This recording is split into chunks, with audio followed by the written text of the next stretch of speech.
Stepping from our ordinary world into the fantastical, Immersive XP explores the weird and wonderful imaginations behind a diverse range of themed experiences. From virtual reality to escape rooms to live-action roleplay, nothing is off the table.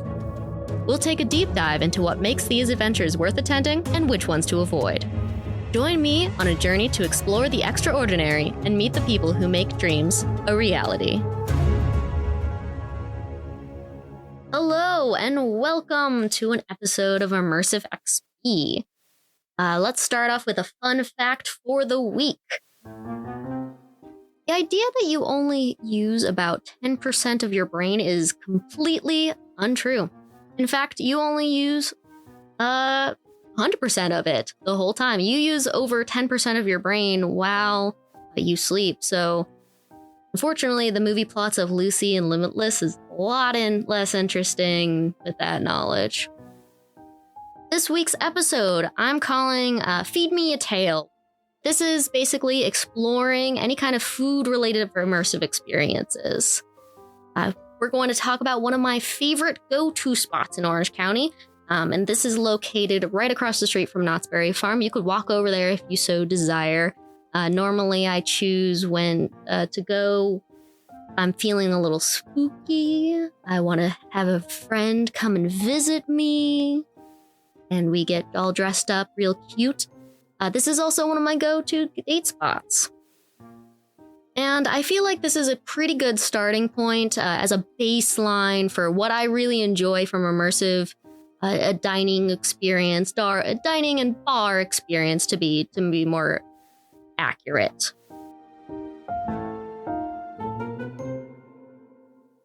So about the Cauldron Bar and Restaurant, this is located in Buena Park, and it opened back in 2018. This is a year-round spooky themed bar and restaurant, and it gets even spookier around Halloween. They do try to decorate it up a little bit for various holidays, 4th of July, Valentine's Day, so on and so forth, but it's not as exciting as when it gets to Halloween time. This is a fully immersive theme with a gothic Edwardian vibe and a haunted decor everywhere around the bar. This includes many haunted wall projections, like ghosts and a mysterious cat that walks along the walls. There's flames behind the bar. Some of the walls will ooze creepy slime, see fun hands around about. You'll never know what you'll find around the corner. This also has an outdoor patio in the front, and they recently opened a large second room that's a garden, spooky themed area. Kind of think about the entrance area into Haunted Mansion from Disneyland. This also has a secret private party room behind a bookcase. Who knows which book? Pull the lever to open up that secret area. The bar also has a rotating French-style food menu for various seasons. There's a pretty basic menu that they keep year-round, but they often try to, update it a bit based on the summer season. I went during their summer season menu very recently, and that was pretty interesting to see what they had for us available. And then they also have some specialty drink menus every month. At a Zodiac-themed beverage every time that a new season of Zodiac comes into play. One of a small lore story for those who might be interested to know what a picture of a man behind the bar means. There's a black and white picture toward the end of the bar, and unfortunately, I had to learn in the strangest way possible where that picture comes from. I had planned, along with a couple of my other friends, a birthday party. We were going to rent out the private party room in the back behind the bookcase, and my friend did not know what we were planning. They just knew that we were planning something for their birthday. So we, booked out the area, was ready to go. The day of, we get a call from the Cauldron, and they tell us, "We are so sorry. One of the bartenders passed away today, and we are closing the bar." And We were mortified, of course, to find out this information, and also terrified to figure out what we were going to be actually doing for our friend's birthday. But it all got resolved. It was great. We had a great time. But that is some small lore about the Cauldron that not a lot of people are going to know about it. A couple things that I really love about the bar is that it's hard to find a spooky themed place year round, and this is going to get that fixin' for me whenever I need it. The builders took a lot of care for the aesthetic in space. There's beautiful doorways, lots of decoration. They really care about updating everything. Every time that I go there, I find something new to enjoy and love. The staff is so friendly.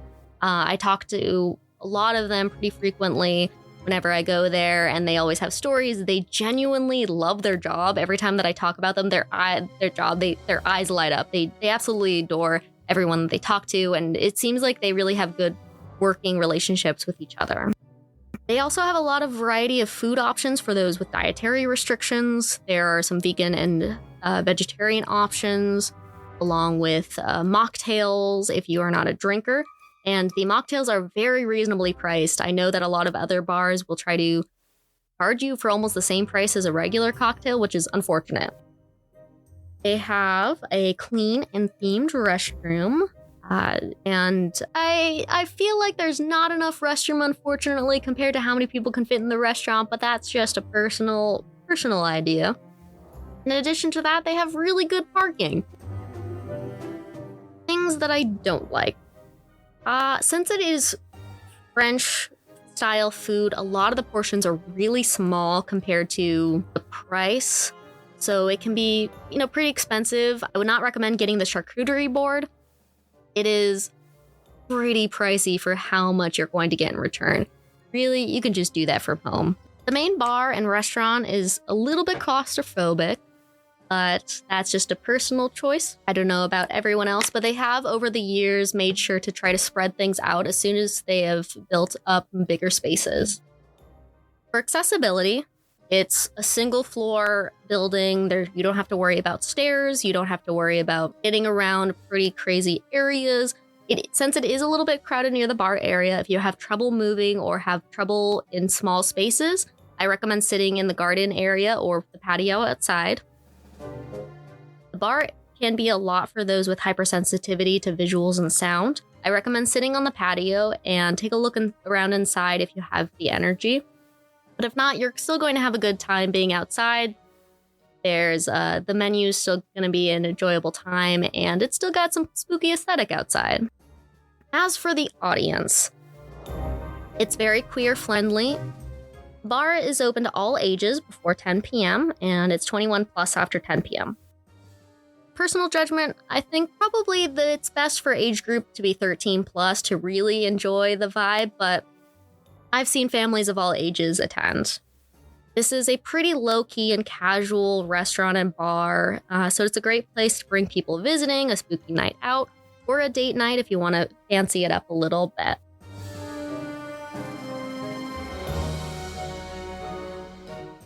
For personal recommendations, this spot is best to attend on a weekday, so you can have more options for seating and service. They have a happy hour menu a little bit earlier in the day if you get the opportunity. If you go on a crowded night like Saturday night or sometimes later on Friday nights, you can still hang by the bar for drinks until open seating is available. For a fancy date night, enjoy the food if you like. Since the portions are pretty small, make sure to get your own dish or choose something to split. I'm always personally a fan of the crepes, but I'm really a fan of the crepes anywhere. My personal recommendation, if you're wanting to get inexpensive food nearby before coming to the bar for drinks, there's a Porto's Bakery, pretty close walking distance, about maybe 10-minute walk. Go over there, grab some food, come back, enjoy some drinks. And also, if you want to splurge on dessert, go for it. Anything that I've tried on the menu for dessert has been pretty good. Not gonna lie. As for the ratings, don't at me at this. The immersion is about an 8.5 out of 10. The restaurant is very immersive, but the plating and, attire of staff is not quite immersive. They're wearing, all blacks and gothic attire typically. I don't think that it's necessary for staff at all to be wearing themed attire. I would hate to be dressed in gothic Edwardian attire all day as my job. But if you're going from immersion perspective, it's going to pull from the immersion a bit. The other problem that I've found is the music is not quite as immersive as one would hope. The music is great, don't get me wrong, but it does pull from the overall vibe of the restaurant. There are a couple things that do pull away from some of the artwork. It feels a little bit cluttered and pulls away from that gothic Edwardian era stuff, like the bookcase, the bar, the garden patio, and some of the areas around the seating, like the fireplace and stuff, all feel like the same aesthetic and vibe. It really breaks from the cohesive nature of the rest of the bar to have a bunch of pictures and Beetlejuice neon sign that points to the restroom that doesn't quite fit the rest of the vibe. As for the menu, I would give it about a 7.5 out of 10. While the food options and drinks are decent, the prices and portions really make visiting on a regular basis difficult. Love the inexpensive mocktail options and the themed cocktails, but it's a little bit lacking in the themed area when going, with the cohesive nature of the rest of the restaurant. As for value for money, I'd give it about an 8. The experience and overall quality of the bar keeps the value pretty high, and the bar keeps improving itself, which means that they actually really care about putting the money that you give them to good use.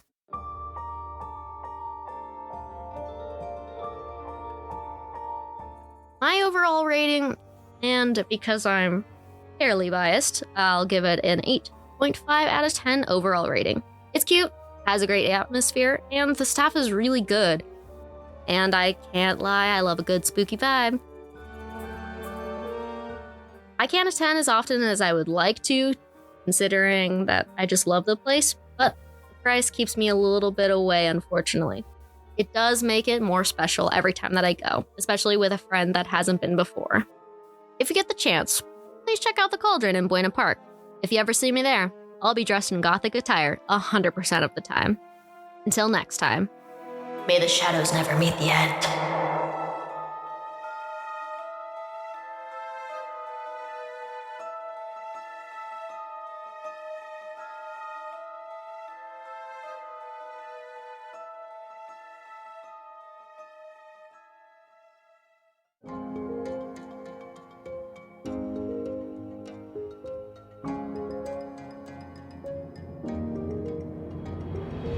Check out our website, immersivexps.com, to join our free Ko-fi, which will have visuals and additional content of the immersive experiences discussed in each episode.